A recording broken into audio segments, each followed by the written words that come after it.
Welcome back to IGN at Gamescom Now. With us today is Nate Simpson to talk about Kerbal Space Program 2, the sequel to the game that allowed you to fly rockets into the air and soar and probably explode and kill things. It went horribly for many people, but people love it. Thanks for joining us here. We also have Max Scoville. Great for a lot of people. You want to crash in this game. That's true. Not me. It's never gone well for me. Well, it's going right if you're crashing. That's what this game is all about. It's about learning and by failing, right? I feel like somebody's going to take that quote very far out of context. Anyone in the community can tell you that is what this game's about, for sure. So obviously this is the sequel to a game that a lot of people have sunk just ridiculous amounts of time into. There is a diehard rabid fan base, which has got to be kind of a terrifying situation for you to be in. I'm one of them. I've got more than 2,000 hours in the game, so yeah, I know. And now I feel like I've barely scratched the surface. Yeah. And now you're taking it one step further and making the next iteration. Right, yeah. I actually have not tried to do the math yet on how many hours I'm going to have to sink into this game to get to explore the thing entirely myself. Oh, man. But yeah, I'll probably see my wife again in 2030. Can you talk a little bit about some of the new features and new stuff you have going on in Kerbal Space Program 2? Sure. In the original game, there's a single star system that you explore. You land on planets in that star systems. In our game, we've got new stars with new celestial bodies around them. We've kept that original Kerbular system from the original game. We've enhanced it a little bit, but it's all there. And now we've got some new places to go explore. And in order to get there, we've had to give you some new technologies. So we've extended the tech tree to, I would say, near future plausible propulsion technologies. We've worked very closely with subject matter experts to make sure that those are as rooted in real science as the engines in the original Kerbal Space Program. And then in addition to that, we've enabled interstellar travel by adding a colony system that allows you to build bases on the surfaces of other planets and in orbit. And at those colonies, you can build new vessels.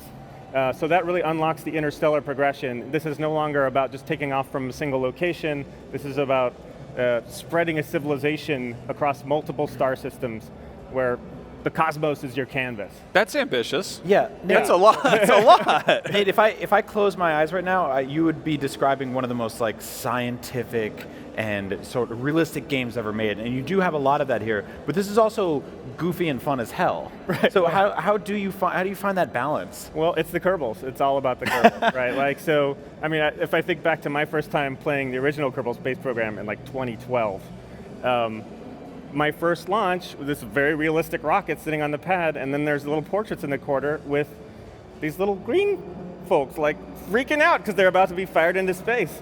And it's just so charming to have that presence there at all times. Otherwise, I think it would be, a fairly technical rocketry game.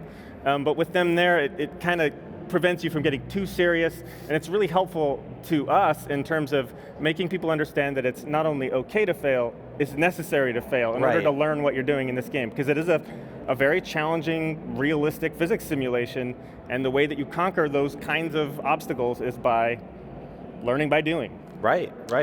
Now, you're with Star Theory, Yes. which is a separate studio from Squad, who made the original. That's but correct. You guys have been working closely with them. Can you talk a little bit about that relationship?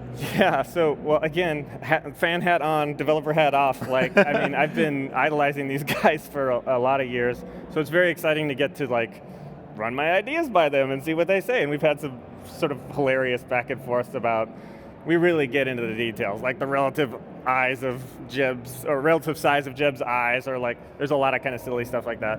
But yes, so Private Division wanted to make sure that there was no interruption in support for the original game. There have been 2 amazing expansions that have come for the original KSP. And so while they're continuing to plug away at this, we've been spooling up on our side.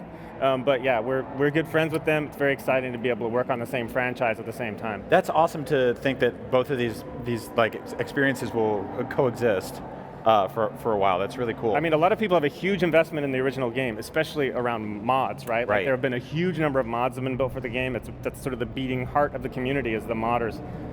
We're actually extending the mod system for ours so that it's even more moddable, because we definitely don't want to miss a beat there. But I definitely understand the value. We want to keep the KSP1 community thriving as well. Those are 2 products that are both amazing. That's awesome.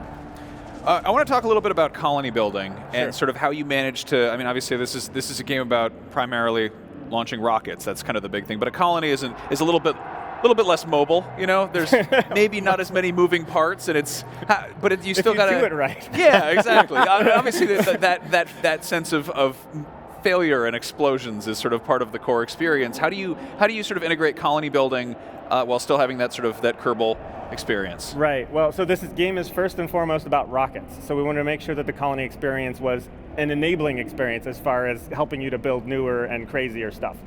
But one of the things that we've discovered as we've been sort of playing with the system is that it's kind of Kerbal architecture program now as well. And there's a surprising amount of fun in just seeing what kind of insanity you can achieve structurally with a building, especially with our new terrain system. There's a lot more topology, there's a lot more strange landscapes with which you're interacting when you're building out these bases. And we think people are going to have a lot of fun doing things like building crazy. I'm in love with the idea of building the most cantilevered landing pad that I could possibly build before it snaps off, and that kind of stuff. You can see a little bit of that in the trailer as well, right? There's those colonies are subject to physics and gravity, and they have mass, and they're rigid body arrays, and they will fail if you don't build them right. Have you run into any scenarios where you've accidentally launched your rocket and then it's come back down into your colony? Oh, not only just launching rockets and coming back down into your colony, some of the new engines we have literally use nuclear bombs as a form of propulsion. So in the case of those kinds of vehicles, you'll want to use something else to get off the pad, or unless you want to destroy your colony for fun, don't. See what happens. Oh my God, that's amazing. I love this. Now, obviously, you guys do have that wonderful balance of here's actual rocket science, but then there's the cartoony, goofy aspect of it. But right. That's a careful kind of, that's a tightrope to walk. What is sort of the style guide of what's the sort of upper reaches of speculative fiction you can deal with here?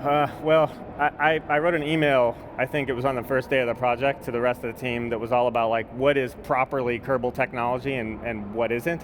And everything we do needs to be, obviously these things are speculative. Nobody's built a metallic hydrogen engine yet, so we're having to do a certain amount of invention. But no warp drives, no warp gates, no magic technology, right? No M drives. So this at its heart, this game's always rooted in real science because we want people to be inspired to go to Wikipedia after they play the game and be like, well, that was insane. That can't be a real thing. And then they look it up and they're like, oh, we would be flying around the solar system right now if it weren't for the Nuclear Test Ban Treaty.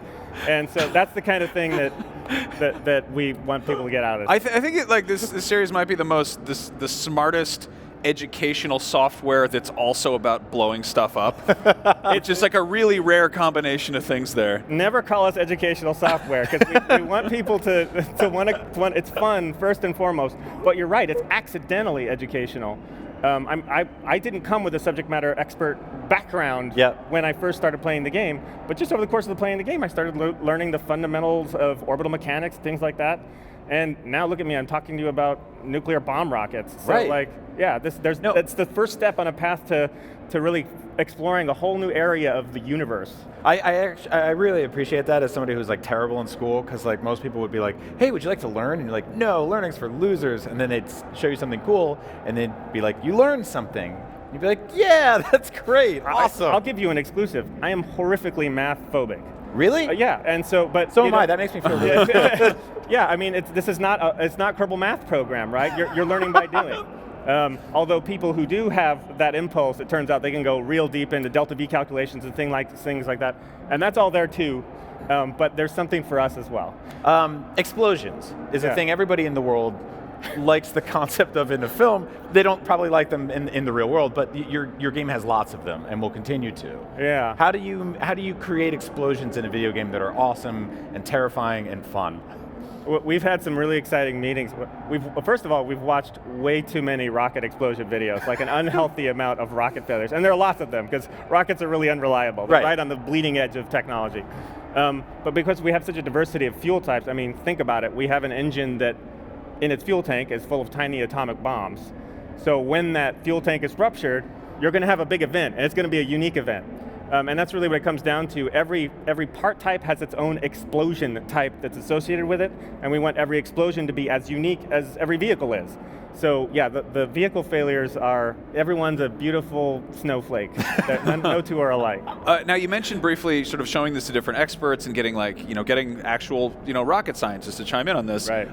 Have you talked to any have you shown this to anybody we wouldn't expect? Have you shown this like Neil deGrasse Tyson, like Elon Musk, anything like that? I mean, I'm waiting for their calls. Hopefully, if this game does well enough, they'll want to talk about it. We do have a subject matter expert on the James Webb Space Telescope team. His name's Dr. Joel Green. And he's We do too. That's awesome. Oh, No, nice. I'm just kidding. We definitely Are you guys buddies with Joel? He knows everybody.